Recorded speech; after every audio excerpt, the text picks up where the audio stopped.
जी, ये वाली मीटिंग हम इंशाल्लाह पूरी करेंगे। तवज्जो रहे जी। प्रॉब्लम में वो ये कह रहा है, अब इसकी मैं डायग्राम जो कि असल में ना ऊपर बनी हुई है, मैं बल्कि ना एक जगह पे ना डायग्राम बना के उधर पेंट में पेस्ट करके, ताकि आपको एक ही जगह पे नज़र आए, क्योंकि साथ इधर स्टेटमेंट इधर है और डायग्राम ऊपर है। तो मैं वो करके ना फिर बताता हूँ आपको ना। जस्ट नहीं,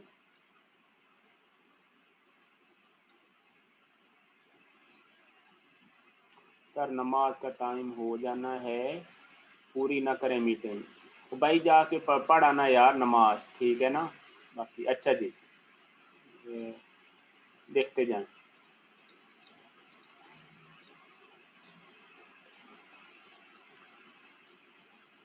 देखते जाएं यार, देखते जाएं, ठीक है ना। नमाज वगैरह भी आप साथ पढ़ते रहें, ठीक है, और इसको भी देखते रहें, सही है। ये भी जो है वो ज़रूरी काम है आपके लिए। अच्छा, जो मैं बात कर रहा था कि मैं,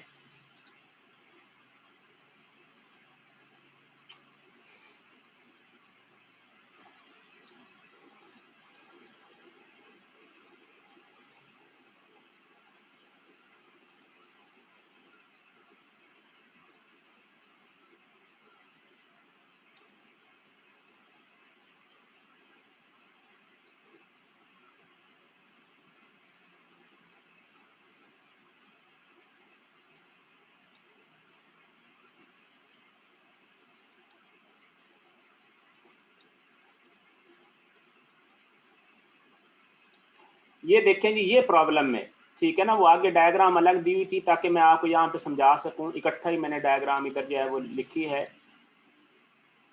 देखिए वो कहता था पार्टिकल ऑफ मैस एम, ये पार्टिकल है मैस एम का, is attach to the light rod, ये लाइट रॉड के साथ जो है वो मतलब अटैच किया हुआ है। And assembly rotates about A horizontal axis, बात समझ आ गई ना, कि इसका एक्सिस जो है वो हॉरिजेंटल बिल्कुल परपेंडिकुलर है पे पॉइंट ओ में से, सही है। तो with a constant angular velocity theta dot क्या है, ओमेगा के बराबर है, सही है ना, वो हमें ऑलरेडी पता है, यानी वो ओमेगा जो है वो हो जाएगी, सही है। अच्छा, determine the tension T in the rod as a function of theta, वो कहता है कि आपने टेंशन टी फाइंड करना है as a function of theta. तो बड़ा आसान सा प्रॉब्लम है। अगेन देख लें कि ये थीटा है और ये हमारा जो है वो मैस एम है, सही हो गया। और ये एल जो है वो लेंथ ऑफ द रॉड है, इसके अंदर टेंशन जो है वो टी आ जाएगा ना, साफ ज़ाहिर है, चूंकि सेंट्रीफ्यूगल फोर्स की वजह से इसके ऊपर इनर्शिया एक्ट करेगा, तो ये रॉड ने उसको जो कि होल्ड किया हुआ है, तो इसके अंदर टेंशन जो है वो टी आ जाएगा। लें जी, ये कैसे होगा। प्रॉब्लम है जी 3/49, ये देखें जी 49 में क्या हो जाएगा। अब देख लें कि ये हमने उसको टेंशन कैसे, टेंशन साफ है यार, एक रॉड, ये स्प्रिंग तो नहीं ना, चाहे स्प्रिंग ना भी हो, चाहे सॉलिड रॉड हो, टेंशन तो उसके अंदर होता ही है ना। देखो जब सेंट्रीफ्यूगल फोर्स की वजह से इसने क्या है आउटसाइड जाने की कोशिश करनी है सेंटर से, तो उसने उसको होल्ड रखना है ना। जब होल्ड किसी चीज में रखना, चाहे वो स्ट्रिंग हो चाहे वो सॉलिड हो, तो उसके ऊपर टेंशन तो प्रोड्यूस होता है ना। अगर वो जो है वो ब्रेक भी हो सकती है, ठीक है ना, अगर बहुत ज्यादा सेंट्रीफ्यूगल फोर्स आ जाती है, सही है।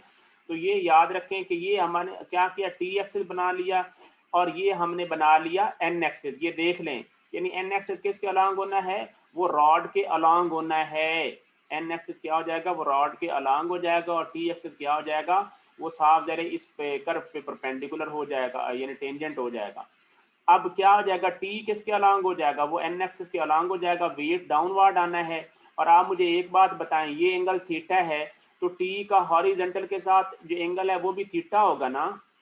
देखिए ना, टी इसके अलोंग है, तो हॉरिजेंटल जो है वो एंगल इसके साथ, ये देखें ना, ये सेम बनेगा। इधर देखें, ये एंगल आप मुझे बताएं कि ये एंगल भी थीटा होगा ना बराबर, और ये एंगल आपस में ये बराबर हो जाएंगे, ठीक है ना, ये दोनों एंगल बराबर हो जाएंगे। तो ये देखिए मैंने लिखा है कि टी एक्सिस है अलोंग द नॉर्मल, तो उसका एंगल भी हॉरिजेंटल के साथ ये थीटा, ये एंगल भी थीटा ही बनेगा, ठीक हो गया। और इसी तरह जो वेट है उसका नॉर्मल के साथ, जो वेट है उसका नॉर्मल के साथ एंगल जो है वो कितना जो है वो बनेगा, ठीक है ना। ये बन गया, ठीक है ना, वो बन जाएगा 90 मैंने थीटा, लेकिन मैंने कौन सा लिया, ये वाला थीटा लिया है ना, ये देखें, ये पढ़े, ये देखें, वेट का एंगल मैंने ले लिया उस कंपोनेंट के साथ, यानी थीटा ले लिया, ये बन जाएगा 90 माइनस थीटा। ये कितना बनेगा, ये बन जाएगा 90 माइनस जो है वो थीटा। या अगर मैं इसको यार देखें ना मेरी बात सुनिए, अगर मैं ऐसे कंपोनेंट में रिजॉल्व करूं तो ये एंगल कितना बन जाएगा, ये फिर थीटा बन जाएगा। तो मैंने आसानी से के लिए 90 माइनस थीटा करने की बजाय मैंने सिर्फ थीटा की फॉर्म में मैंने ये एंगल ले लिया, सही है ना, क्योंकि 90 माइनस थीटा भी जो है वो साफ जरा वही जाके बन जाना है, ठीक है। तो मैंने थीटा गौर से देखें ये लिया है, सही है, यदि रिजॉल्व कर लिया ना वेट को। हाँ जी सर, एंगल की है एम नॉर्मल है और वेट सिंगल एंगल की है नहीं। एंगल क्या है, M is equal to normal और वेट। एंगल क्या है, एंगल बता दिया ना, नॉर्मल और वेट के दरमियान एंगल बन जाएगा 90 माइनस थीटा, सही है। एंगल की समझ नहीं लग रही यार, एंगल की मैं आपको उधर बना के समझाता हूँ आप लोगों को, मैं अभी इधर ही समझा देता हूँ डायग्राम पे, ठीक है ना, डोंट वरी, ठीक है, सारा कुछ समझा देता हूँ, परेशान ना हो। ये देखें इधर मैं समझाता हूँ आपको ना डायग्राम बना के, ये देखें इसी डायग्राम पे बना देता हूँ। आप देखें कि ये आ जाएगा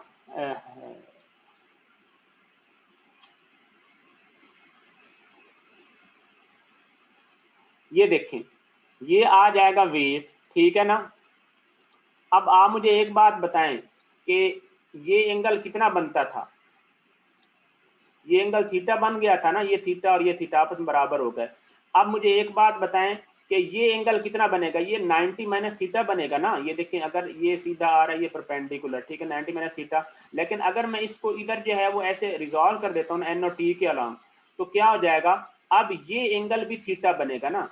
ये देखें ये एंगल कितना बन जाएगा, थीटा, सही है, क्योंकि ये 90 माइनस थीटा, तो ये राइट एंगल ट्राइंगल ये बन गई है, तो ये एंगल थीटा बन गया। तो आप मुझे बताएं कि यानी मैं अगर वेट के लिहाज से लिखूं तो वेट का ये कंपोनेंट जो है वो कितना बन जाएगा, जो इस तरफ है ये cos 30 बन जाएगा और टी के अलॉन्ग sin 30 बन जाएगा। ANIW कैसे आया, हाँ जी सर, टेंशन को रॉड के अलॉन्ग होगी, लेकिन हमने तो उसका हॉरिजेंटल के साथ एंगल लिया है।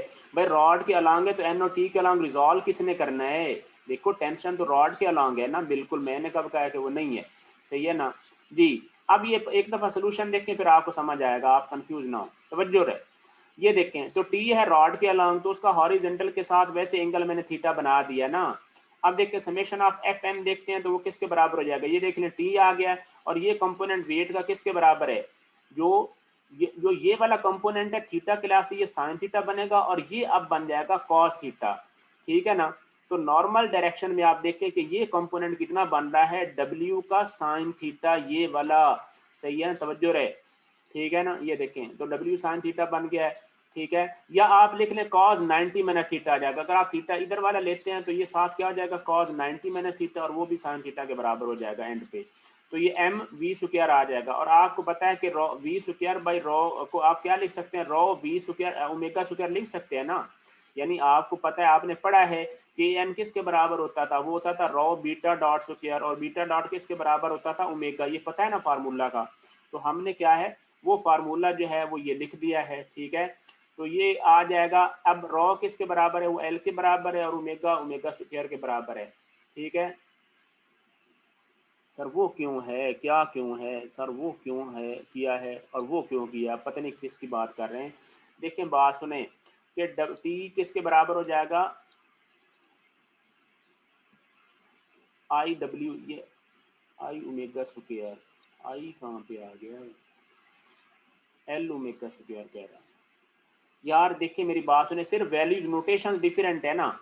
ये हमारे पास क्या आ जाएगा वी स्क्वायर बाई रो, तो ये किसके बराबर हो जाएगा, रो ओमेगा स्क्वायर। हमने नॉर्मल एक्सप्रेशन के फार्मूले 3 पढ़े हैं ना, वो क्या होते थे, वी स्क्वायर बाई रो, या रो वी जो है वो ओमेगा स्क्वायर होता था, यानी थीटा डॉट स्क्वायर या ओमेगा बीटा डॉट स्क्वायर, सही है ना, या वी बीटा डॉट। तो वही काम किया है और तो हमने कुछ किया ही नहीं, सही है, क्योंकि हमने ओमेगा उसने पूछी है ना। तो अब ये किसके बराबर हो जाएगा, रो एल के बराबर है ना, क्योंकि रेडियस ऑफ कर्वेचर क्या है वो एल लेंथ के बराबर है।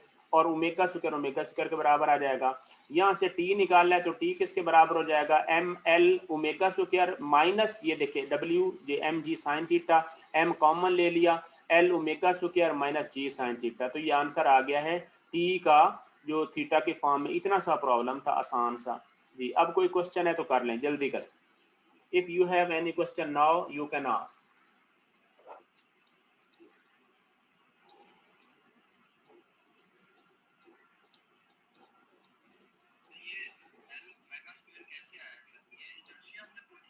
नहीं नहीं, ये स्टूडेंट ने ये देख के मुझे ऑडियो जो है वो क्वेश्चन सेंड किया है। नहीं यार, बात सुने मेरे भाई। ये देखो स्टूडेंट ने ये क्वेश्चन किया कि यहाँ पे एल ओमेगा स्क्वायर कैसे आया। यार देखो, आप क्यों नहीं समझते, एम ए एन ये वी स्क्वायर बाय रॉ के बराबर होता है या नहीं होता। और अब आपने 3 फार्मूले पहले आपको पढ़ाए भी हैं कि आपने क्या करना है कि इसको हम लिख सकते हैं कि raw beta dot square A N को लिख सकते हैं ना, रॉ बीटा डॉट स्क्वायर। तो अब बीटा डॉट को उसने क्या लिखा हो, बीटा डॉट को उसका नाम ओमेगा रखा हुआ है, तो रॉ ओमेगा स्क्वायर बन जाएगा ना, क्योंकि उसने प्रॉब्लम में खुद बोला है कि रॉ क्या है, वो बीटा डॉट असल में क्या, या थीटा डॉट हो गया, वो हो गया ओमेगा स्क्वायर के बराबर। तो अब रॉ क्या होता है, वो है इसकी रॉड की लेंथ होनी ना, यानी रेडियस होना, तो रेडियस एल के बराबर है, रेडियस क्या है वो एल के बराबर है, और ओमेगा स्क्वायर आ गया, और कुछ नहीं। कोई मुश्किल जरा बराबर इसमें है ही नहीं। अब वही देख लें, फार्मूला आ गया एम एल ओमेगा स्क्वायर के बराबर आ गया। अब टी में से ये इधर जाके ये माइनस हो गया, माइनस जो है वो डब्ल्यू की वैल्यू पुट की, M G sine theta, M common ले लिया, L omega square minus G sine theta, ये आंसर आ गया है। सही है ना, आप एम ही परेशान हो रहे हैं। दोबारा देख लें यार इसको, 1 मिनट है, आपको मैंने ये डायग्राम सेंड कर दी हुई है, आप सारे यहाँ तक ना डिस्कस करें, इसको करें 1 मिनट बाद, यानी जो है ना फिर हम यानी स्टार्ट करते हैं। जल्दी करें, इस प्रॉब्लम को अच्छी तरह पहले देख लें, कोई क्वेश्चन है तो चैट में टाइप कर लें, फिर हम आगे चलते हैं। इस क्वेश्चन को डायग्राम अच्छी तरह देख लें, मैंने तस्वीर से आप सबको सोल्यूशन सेंड कर दिया हुआ है ग्रुप में, उसको देख लें और फिर जो है वो हम आगे चलते हैं। कोई क्वेश्चन अब चैट में आप टाइप कर लें। सही है ना, ये प्रॉब्लम आसान सा था, आप खुद थोड़ा सा देखेंगे तो ये ज़रा बराबर मुश्किल ही नहीं है। आप लोग असल में ना यार बाद में टाइम नहीं देते, ये मैंने देख लिया, आपके क्वेश्चन से पता चल जाता है यार। अल्लाह पाक जानता है यार, मैंने आपके लिए ये सारे प्रॉब्लम जो है वो ये ओवर द नाइट जो है वो सॉल्व किए हैं। फर्स्ट कभी मैंने पहले जो है ना इस तरह जो है ना वे सोल्यूशन बनाए हैं, तो ओवर द नाइट मैंने जो है वो मकसद है इसको जो है ना वो किए हैं आपके लिए, फिर इनकी एडिटिंग वगैरह करके जो है ना इधर जो है वो लगाए हैं। और आप असल में एन और टी एक्सिस की डायरेक्शन पे, अब इसमें तो इशू नहीं होना चाहिए आपको। देखो जिस तरफ पार्टिकल जा रहा है उस तरफ टी एक्सिस होता है, और जिस तरफ सेंटर ऑफ कर्वेचर होता है उस तरफ नॉर्मल एक्सिस होता है। आपको एंगल जो है वो मैनिपुलेशन में भी डिफिकल्टी आती है। तो देखें ये इसको ना बी क्विक जो है वो टू अंडरस्टैंड। बहरहाल अब आप देखें इसको, कोई है इसमें क्वेश्चन तो जल्दी बताओ। 49 में ये डेरिवेशन टाइप था, आप इसके अंदर डाटा भी दिया हो सकता है कि आपको बता दिया जाता है कि एम की वैल्यू फॉर एग्जांपल जो है वो 5 किलोग्राम है, एल की वैल्यू जो है वो कुछ हो सकती है, थीटा कुछ हो सकता है, वैल्यू पुट कर देनी और टेंशन की वैल्यू निकल आनी है आपकी। सही हो गया, देखते जाएं, बड़े इंटरेस्टिंग प्रॉब्लम जो है वो पड़े हुए और हमने करते जाना है उनको। ओके चलें आ जाएं जी, इस प्रॉब्लम पे आ जाएं, भला कौन सा प्रॉब्लम, 40 इससे 50 पे आ जाएं। ये प्रॉब्लम भी साथ ही समझ लें। ये देखें वो कहता है कि इस द 180 पाउंड स्काई जंपर, ठीक है ना, ये स्काई जंपर ये इधर जो है ना वो जंप कर रहे स्नो पे, speed of 80 feet per second as he approaches the take off position, वो यहाँ से जाकर उसने टेक ऑफ कर जाना है, ठीक है ना। ये एंगल 30 डिग्री बन रहा है इस जगह पे। ये पता नहीं मैंने सॉल्व किया भी है या नहीं, पहले मैं देख लूँ, हो सकता है ये मैंने ना किया हो। ये मैंने नहीं किया क्योंकि ये मैंने आप पे छोड़ दिया, आसान सा था। मैंने आगे जो प्रॉब्लम किया मैं आपको वो समझाना चाहता हूँ। 51 ये ज़्यादा मुश्किल प्रॉब्लम है, ये बड़ा इंटरेस्टिंग है, इसकी डायग्राम भी मैंने बड़ी क्लैरिटी से बनाई है, तवज्जो आपकी ख़ास मुझे चाहिए। सही है ना, प्रॉब्लम भला कौन सा मैं करवाने जा रहा हूँ, 51। मैं इसकी डायग्राम थोड़ी और क्लियर कर दूँ। ये देखें जी, ये प्रॉब्लम जो है वो ये प्रॉब्लम पढ़ें। वो कहता है द 4 आउंस जो है वो स्लाइडर है the speed of V 3 foot, यहाँ पे आ रहा है ये स्लाइडर इस जो है वो रॉड के ऊपर, स्मूथ रॉड पे, as it passes point A of the smooth guide which lies in a horizontal plane। ये horizontal plane के अंदर जो है वो ये गाइड पड़ी हुई है, ठीक है। which lies determine the magnitude R of the force which the guide exerts on the slider। वो कहता है कि ये गाइड ने इसको होल्ड किया हुआ है ना, तो आप बताएं कि गाइड इस पर नॉर्मल फोर्स कितनी लगा रही है, ठीक है। Just before the point A of the guide, अगर वो ये पॉइंट ए पर पहुंचने से पहले जो है वो इस पर जो है वो यानी फोर्स कितनी लगा रहा है रॉड, और उसके बाद वो कहता है कि as it passes point B, वो कहता है कि जब वो पॉइंट बी पे पहुंचता है तो फिर कितनी लगाता है। अब आप मुझे एक बात बताएं कि जब वो पॉइंट ए से पहले जस्ट बिफोर पॉइंट ए है, आर क्या है, आर उसका रिएक्शन है, नॉर्मल रिएक्शन। आर क्या है, magnitude R of the force, यानी जैसे होता है ना नॉर्मल रिएक्शन। अब ये कंपोनेंट भी आ जाते हैं उसमें, कंपोनेंट जब रिएक्शन के आ जाए तो फिर क्या हो जाता है, वो उसको रिएक्शन कह दिया जाता है, यानी आर, यानी इसके दो कंपोनेंट हो जाएंगे ना। अब अगर दोनों तरफ नॉर्मल रिएक्शन लग रहा है, हॉरिजॉन्टल भी लग रहा है, वर्टिकल भी लग रहा है, तो फिर आप क्या है उसको जो है वो उसका आप मैग्नीट्यूड लेते हैं, स्क्वायर करके सम करके स्क्वायर रूट निकालते हैं, तो टोटल रिएक्शन आता है, तो वो आर होता है, सही है ना। यानी देखिए ना, फॉर एग्जांपल मैं कहता हूँ कि एक हॉरिजॉन्टल में रिएक्शन है, एक वर्टिकल में, तो सर इसमें फिर अब हम टेंजेंशियल एक्सेलरेशन लेंगे यार, वो आगे चल के देखते हैं ना मेरे भाई। आप पहली बात पता क्या है, इसके ऊपर आप अननेसेसरी क्वेश्चन जो है ना वो अपने आप से ना किया करें। अब टेंजेंशियल एक्सेलरेशन की जहाँ पे जरूरत पड़ेगी तो फिर ही हम लेंगे ना, अभी हम मैं कैसे कह दूं कि लेंगे या नहीं, वो जब हमें जरूरत पड़ेगी ना तो हम फिर देखेंगे, प्रॉब्लम के सोल्यूशन की तरफ हम चलेंगे, तो फिर हम उसमें देखेंगे कि अगर वो उस डायरेक्शन में आ रहा है, देखो अगर टेंजेंशियल डायरेक्शन अगर इन्वॉल्व हो रही है तो हम लेंगे, अदरवाइज नहीं लेंगे, सही है जी, तवज्जो रहे। अब जस्ट बिफोर पॉइंट ए पे जब पहुंचेगा तो इसका मतलब है उस टाइम उसका नॉर्मल जो है वो एक्सेलेरेशन की वजह से रिएक्शन जीरो होना है, उसका सिर्फ और सिर्फ वेट की वजह से होना है। यानी देखिए पॉइंट ए पर पहुंचने की वजह से उसके ऊपर नॉर्मल एक्सेलेरेशन तो जीरो होना है ना, जो कि अभी वो कर्व पे पहुंचा ही नहीं, अभी तो उसका रेडियस ऑफ कर्वेचर इन्फिनिटी है। तो जब इन्फिनिटी है तो इसका मतलब उस पर कोई नॉर्मल फोर्स एक्ट नहीं कर रही, यानी नॉर्मल एक्सेस के अलॉन्ग, ठीक है ना, हॉरिजॉन्टल प्लेन में कोई नॉर्मल फोर्स नहीं है, सिर्फ वर्टिकल प्लेन में है, और वो उसका वेट है, सही है ना, वेट की वजह से है। भला कैसे, इधर आए, चलें सोल्यूशन की तरफ चलें। अब देखिए यहाँ पे जो पॉइंट ए पर जस्ट बिफोर पॉइंट ए पर पहुंचने से क्या होगा, एन ए वाई, यानी वर्टिकल जो है एक्सिस जो है ना वाई के अलॉन्ग जो है वो normal reaction N A Y बनेगा, और इस तरफ जो है वो कितना बनना चाहिए, यानी एन ए एन। ये बात समझ आ रही है ना, यानी मैंने असल में क्या लिखा है, पॉइंट ए पर अगर आप एन और टी एक्सिस ड्रा करें, मुझे एक बात बताएं, पॉइंट ए पर आप एन और टी ड्रा करें तो टी एक्सिस ये बनेगा और एन क्या बनेगा, इधर सेंटर ऑफ कर्वेचर की तरह बनेगा ना, ये देखें ये एन बनाया है। तो अब जो असल में होना क्या चाहिए था कि नॉर्मल जो सेंट्री जो फोर्स है उसकी वजह से उसने इसको ऐसे होल्ड किया, तो पार्ट ने यानी उसको जो है वो N A N for example इस तरफ आना था या उस तरफ आना था, ठीक है ना। लेकिन अब दो रिएक्शन आने थे, एक नॉर्मल रिएक्शन ये एन ए एन है हॉरिजॉन्टल डायरेक्शन में, और ये एन ए वाई है प्योरली वर्टिकल, जो कि वेट की वजह से वो रॉड के ऊपर सपोर्ट भी तो कर रहा है ना। अब वेट है वो डाउनवर्ड, एन ए वाई क्या है अप। तो अब क्या हो जाएगा, इस चीज को जब हम सॉल्व करते हैं तो हमारे पास डाटा दिया हुआ है कि एम कितना है, 4 औंस है, तो ये कितने पाउंड बन गया, 1 औंस कितना है, 1/16 पाउंड के बराबर होते तो 4/16 पाउंड बन गया। वेलोसिटी ये दी हुई है, हमने किया summation of F N at A, यानी नॉर्मल डायरेक्शन का हमने सम किया किसके, पॉइंट ए पे, देखना। तो यहाँ पे हमने देखा कि ये किसके बराबर हो जाएगा, यानी summation of F N M A N at A square आ जाएगा, तो यानी ये कितना बन जाएगा, यानी अब देखिए एन ए एन मैंने इस तरफ नेगेटिव बन जाएगा ना, जो कि एन इस तरफ पॉजिटिव है, तो minus N A N normal reaction और एम ए वी स्क्वायर।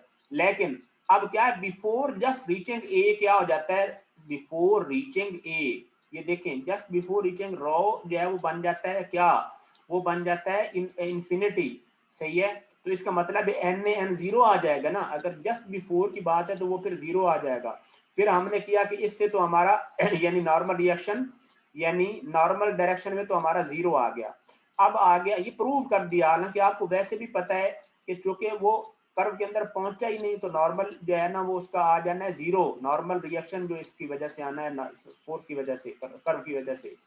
लेकिन हमने समेशन ऑफ एफ वाई लिया, समेशन एफ वाई। अब वाई डायरेक्शन में कोई एक्सेलेरेशन है ही नहीं, पार्टिकल तो वो जा रहा है हॉरिजेंटल, वर्टिकल में वो मूव ही नहीं कर रहा, तो समेशन ऑफ एफ वाई जो है वो किसके बराबर हो जाएगा, वो जीरो के बराबर हो जाएगा। एम ए वाई, क्योंकि ए वाई जीरो है, तो इसका मतलब है एन ए वाई ऊपर है, ये देखें एन ए वाई ये देखें ऊपर है और डब्ल्यू क्या नीचे है, तो यहाँ पर जो है वो एन ए वाई डब्ल्यू के बराबर हो गया। इसको जो है वो बस पुट किया, तो ये जो है वो हमें पता है कि वेट के बराबर है, तो वेट कितना 4/16 है, 0.245 पाउंड। तो ये सीधा ये किसके बराबर आ गया, यानी एन एन जीरो है तो ये 0.25 है, तो आंसर आ गया जी रिएक्शन टोटल कितना आ गया 0.25। किस पे आ गया, जस्ट बिफोर पॉइंट ए, यानी जो जस्ट बिफोर पॉइंट ए कितना आ गया 0.25, यानी सिर्फ वेट की वजह से आया, सिर्फ वेट की वजह से आया। जल्दी बताएं यार यहां तक समझ आया है या नहीं, जल्दी चैट में टाइप करो शाबाश, या मुझे वॉइस कर दो, ग्रुप में वॉइस कर दो, या इधर जो है वो क्या है मुझे चैट में टाइप कर दो कि पार्ट ए समझ आया है या नहीं। ये देखिए एन ए एन इस तरफ आना था, इस तरफ आना था, ये जीरो आ गया, क्यों जीरो आया, क्योंकि centre of curvature, radius of curvature just before A वो इंफिनिटी है जी।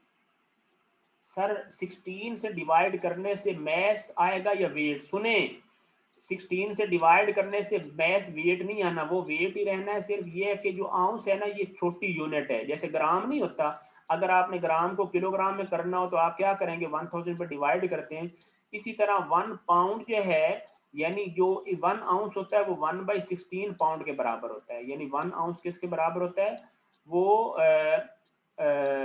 1/16 के बराबर होता है, ठीक है ना। तो अब 4 पाउंड है तो 4/16 के बराबर हो जाएगा, सही है ना।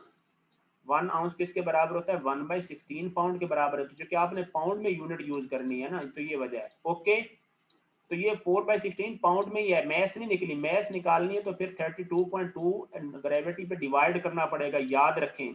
और मैस की यूनिट को ब्रिटिश सिस्टम में स्लग कहा जाता है, SLUG स्लग, सही है ना। ये मैं लिख भी देता हूँ शायद आपके नॉलेज में ना हो, सही है। तो जो ब्रिटिश सिस्टम में जो मैस की यूनिट होती है उसको क्या कहते हैं, SLU, और ये G, ये देखें इसको कहते हैं स्लग जी। ओके, है कोई क्वेश्चन, जल्दी बताओ, बी फास्ट, नो, आगे चलो।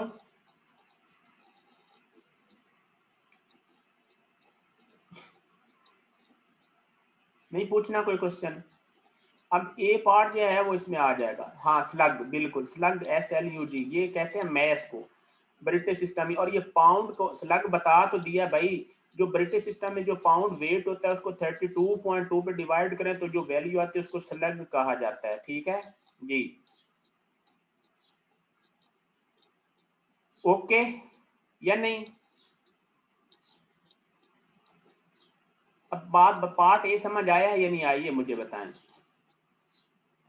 चले आ गया होगा समझ, आगे आ जाएं जी। ये पार्ट ए आपने सॉल्व कर लिया, अब पार्ट बी की तरफ चलें, बड़ा इंटरेस्टिंग है, मैंने इसकी डायग्राम अलग से भी बनाई है, ये देखें पार्ट बी, यानी जब वो पार्ट बी इस पे आएगा, ये देखें तो पार्ट बी पे आए, पार्ट बी में देखें कि उसी तरह क्या हो जाएगा, ये एन एक मकसद है, ये देखें यानी एन जो है वो बी आ जाएगा नॉर्मल डायरेक्शन में, वो इस तरफ आ जाएगा, सही है ना, क्योंकि अब एन बी इस तरफ आ जाना है ना, centre of radius of curvature इधर है उसका, सेंटर ऑफ कर्वेचर इधर है और टी बी इधर आ जाएगा बी पे। अब एन बी वाई, ये मैंने लिखा है कि नॉर्मल रिएक्शन एट बी का वाई कंपोनेंट जो है वो हो जाएगा, यानी टोटल रिएक्शन हो जाएगा एन बी यानी आर हो जाएगा, लेकिन अब उसका जो है वो ए कंपोनेंट बनेगा वेट की वजह से, उसका नाम मैंने रख दिया एन बी वाई, और ए कंपोनेंट बनेगा जो कि सेंट्रीफ्यूगल फोर्स या सपोर्ट की वजह से है, वो आ जाएगा एन बी एन, यानी नॉर्मल डायरेक्शन में रिएक्शन बी के ऊपर, वो हॉरिजेंटल है, सही है। ये देखें अब ये मैंने अलग डायग्राम भी बनाई है, ये पढ़ें, ये आपका पार्टिकल है, पॉइंट बी है, तो अब जो है वो आपका ये आ जाएगा, यानी ये टोटल एन बी या आर बी ये आ जाएगा, ये आपका एन बी एन आ जाएगा, ये इस तरफ, अब वो इस तरफ आना है उस तरफ आना है, डिपेंड करता है कि सपोर्ट कैसे हो रही है, लेकिन वो रहना हॉरिजॉन्टल है, और एन बी वाई तो लाजमी ऊपर की तरफ होना और वेट होना नीचे की तरफ। तो summation of F N B जो है वो मैंने किया वो किसके बराबर हो जाएगा, एन बी। तो M A N at B, और ये आ जाएगा, ये देखिए अभी मैंने ये अज्यूम्ड किया, मुझे अभी पता नहीं वैसे, यानी माइनस एन बी एन मैंने कर दिया। मैंने कहा कि नॉर्मल रिएक्शन जो है वो मतलब ये इस तरफ जो है वो लग रहा है ना, इस तरफ, तो आपका एन बी इस तरफ पॉजिटिव है, तो एन बी एन इस तरफ है तो नेगेटिव है, नेगेटिव एन बी एन, तो M B B square by rho B. तो यहाँ पे ये एन बी किसके बराबर हो जाएगा, माइनस डब्ल्यू बाई जी। ये देख लें, अब आपने मैथ बनानी है ना, तो मैथ कैसे बनी कि 4/16, और मैथ बनानी तो 32.2 पे फिर डिवाइड किया, और ये आ जाएगा वेलोसिटी वी बी जो है वो बताई हुई है कि 3 मीटर, और ये 8/12। अब 8/12 क्यों किया है ये पढ़ें। 8/12 इस वजह से किया कि ये 8 इंच है, ये जो डबल डैश होती है इसका मतलब होता है इंच, तो इसको फिट में कन्वर्ट करना है तो 12 पे डिवाइड कर दिया ना, क्योंकि यूनिट सेम रहे, तो 8/12 फिट बना लिया। तो ये आ गया एन बी एन आ जाता है 0.10481, यानी एन बी एन किसके बराबर आ जाता है 0.1481। और अब वाई डायरेक्शन में सम करते हैं ताकि हम जो है वो एन बी वाई निकाल लें। तो नॉर्मल डायरेक्शन में एक्सेलरेशन 0 है, तो N B Y minus W आ गया 0 के बराबर, वो सेम 0.25 के बराबर आ गया। अब ये एन बी वाई आ गया और एन बी एन आ गया, तो इन दोनों का स्क्वायर लिया, किसके तरह 0.1048 का स्क्वायर लिया, ये देखें ना, इसका स्क्वायर ले लिया और प्लस 0.25 का स्क्वायर ले लिया, तो ये आंसर आ गया 0.271 पाउंड एन बी आ गया, या टोटल रिएक्शन एट बी पे आ गया। यानी आर बी जो है वो आ गया टोटल जो है वो पॉइंट बी पे वो किसके बराबर आ गया 0.271। ये आंसर जी मैं आपको चेक करवा देता हूँ, आप इसका सोल्यूशन देख लें, मैंने डायग्राम सेंड की हुई है ग्रुप में, सही है ना, सारा सोल्यूशन सेंड किया हुआ है, तो इसका जो है वो आप आंसर देख लें, ठीक है ना। मैं इसका जो है वो आपको जो है वो बता देता हूँ, ठीक है ना। चैप्टर नंबर जो है वो 3rd है, और चैप्टर नंबर 3rd का ये प्रॉब्लम था कौन से वाला भला,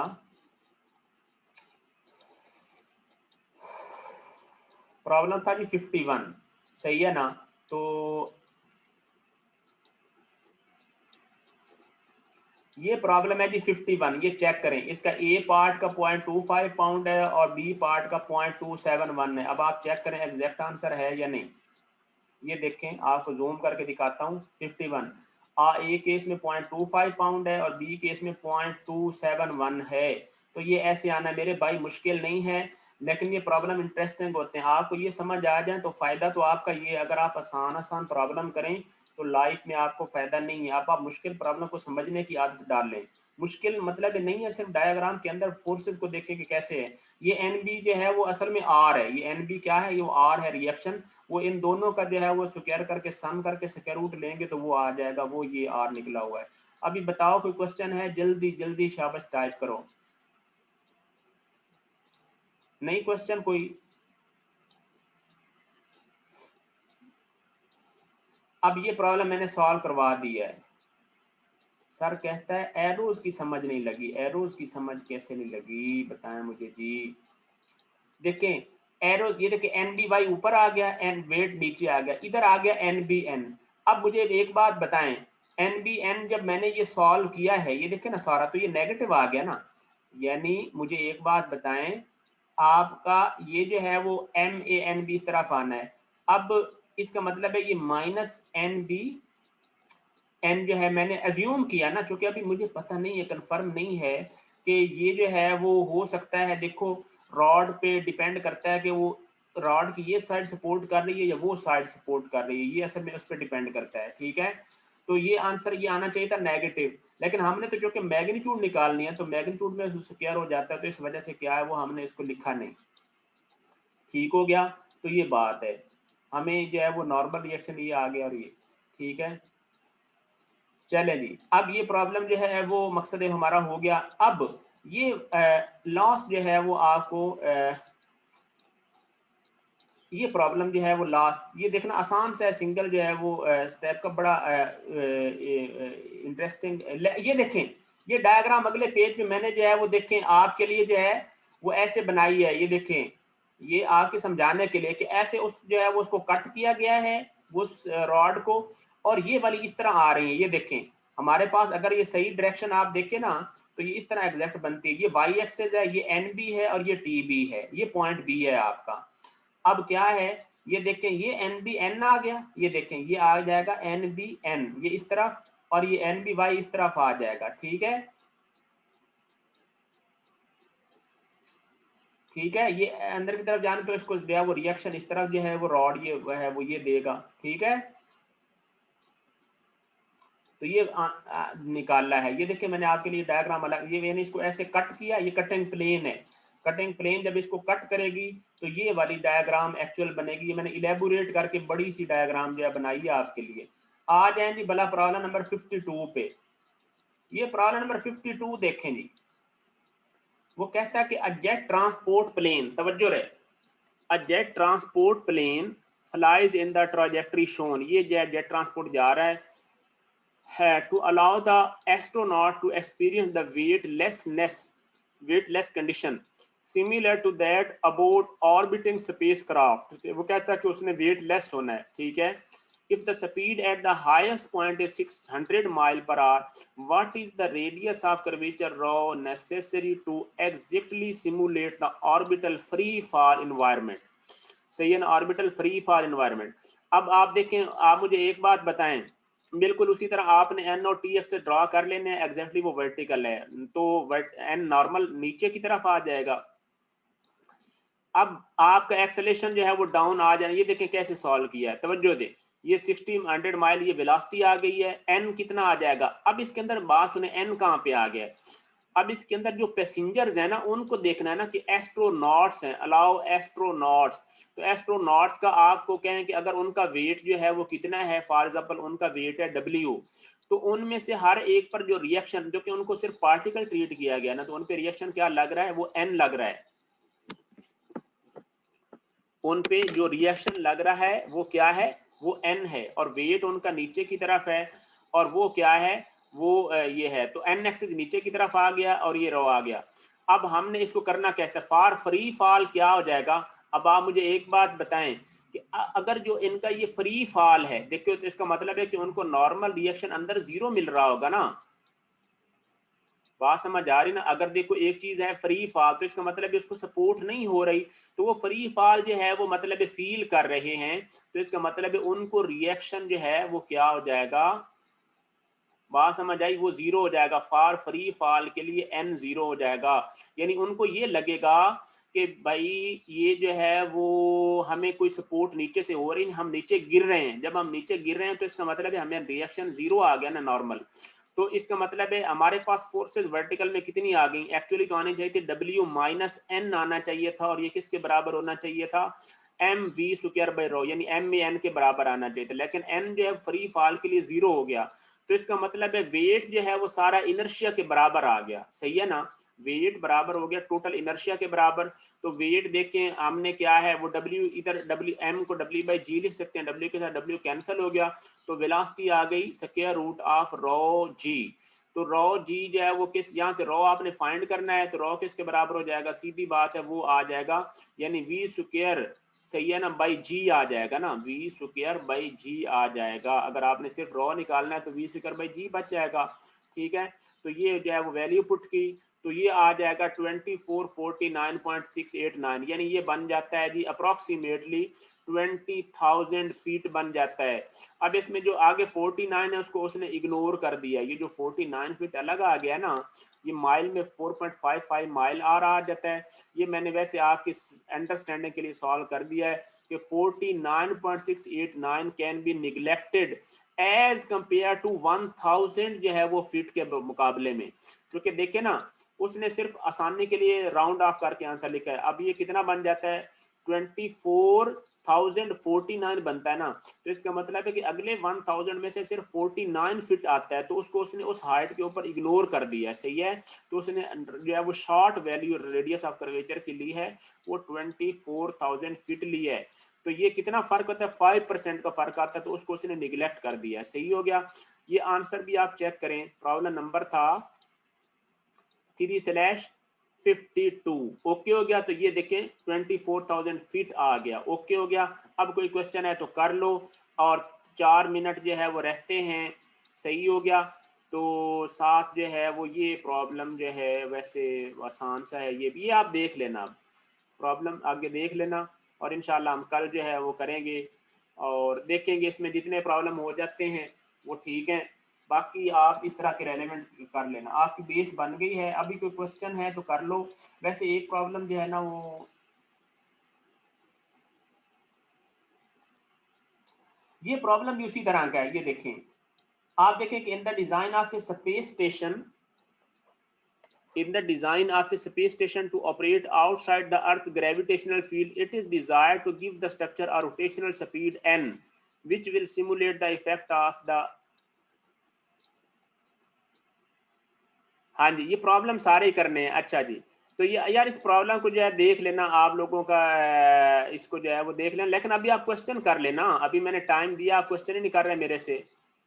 हाँ कल कर लेंगे, ठीक है कल कर लेंगे, लेकिन अभी आप क्वेश्चन कर लेना, अभी जो प्रॉब्लम हो गए हैं उनमें से आप समझ लें, अभी 3 मिनट रहते हैं, 3 मिनट 22 सेकंड रहते हैं, तो आप अभी क्वेश्चन कर लें किसी प्रॉब्लम के बारे में, पीछे समझा देता हूँ, अभी कोई क्वेश्चन है तो किसी के बारे में, चलें आप क्वेश्चन कर लें, नहीं आगे बताता हूँ।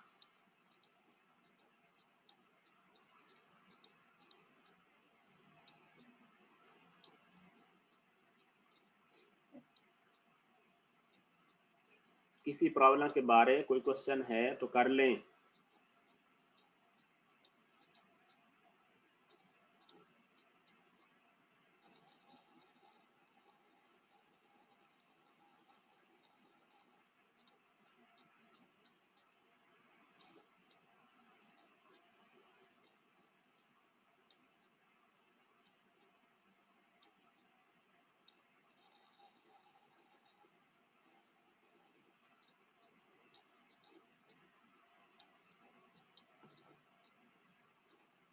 अभी ये देखें 26 अब एंटर हो रहा है क्लास में, ये लैबा, अब पता नहीं ये फेक है, वो भाई नमाज पढ़ लो, मुसलमानों के बस नाम का ही रोज़ा रखते हो। ये जो शानियाल सईद है इसको यार जो है ना वो करो रिमूव, ये शानियाल सईद ये है 377, ये पता नहीं फेक ही होना मुझे तो लग रहा है। वैसे अब तो क्लास ही ख़त्म हो गई है, लेकिन मैं इसका इलाज करूँगा।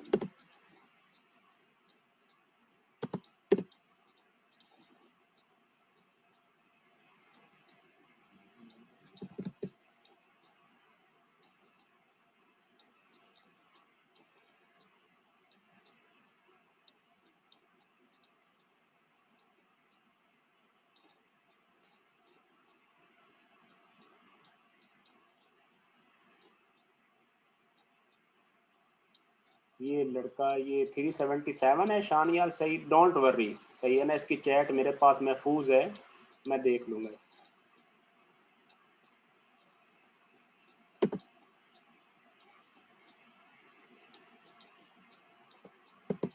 अभी कोई क्वेश्चन है तो यार आप बताएं ना।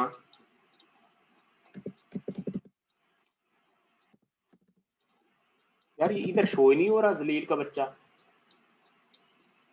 है, ये इधर शो ही नहीं हो रहा इस जगह पे, क्या इसमें ये जो है वो 377 है ना, इसको यार यहाँ से नहीं रिमूव हो सकता।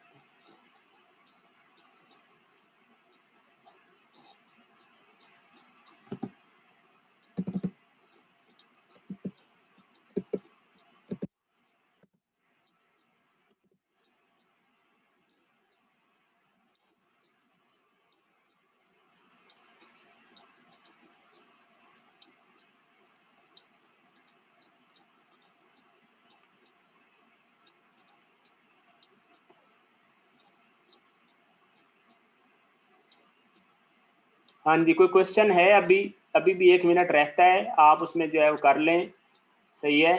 तो ये बाकी जो है ना वो आपने कल से प्रॉब्लम जो है वो आगे देख कर आने हैं।